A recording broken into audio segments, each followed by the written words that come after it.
susunod naman natin ngayon na pag-usapan ay yung impormasyon mo sa bangko. Matagal na meron tayong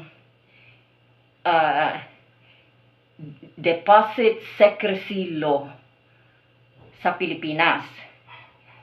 Ibig sabihin, hindi pwedeng ibigay ng bangko sa kahit sino man ang impormasyon whether or not meron kang account sa kanila o magkano. Ang pwede lang makalaman doon ay ikaw. Unless of course makakuha sila ng court order. Ayan.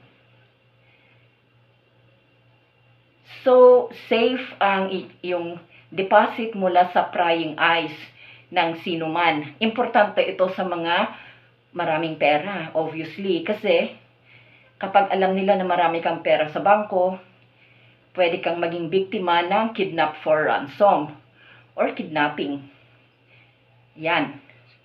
So, o fraud. Maraming fraudulent activities ngayon.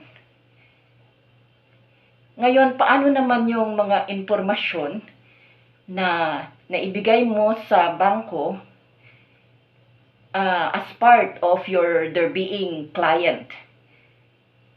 Ito rin ay hindi nila pwedeng ipamigay sa kung sino, kahit sister company nila or kahit sarili nila mismo na magamit sa ibang purpose.